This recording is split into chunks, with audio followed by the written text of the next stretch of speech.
MC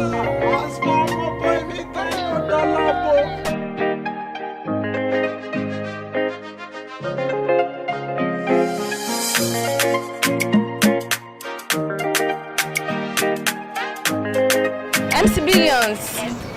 MC Billions, how are you? I'm fine. MC Billions, you are eating me. I'm masturbating. You know when? Okay, oh. Me, I want to ask you a question, MC Billions. It's your work, ask that.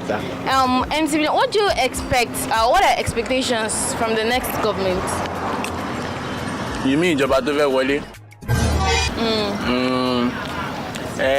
I don't actually too expect too much from them. But there's one favor me I want to ask all of them. Okay. PDP, APC, NNPC, all of them. I just want them to just tell us the truth. Shut up first. When they tell us, say, if I enter as the president of this country, corruption will be verified. That you increase petrol price like 500 naira. Tell us that when you come in, SARS will just be killing our boys. Go and sit down. Tell us that. Tell us what this is so that we can prepare our mind. You understand? That's what I'm saying.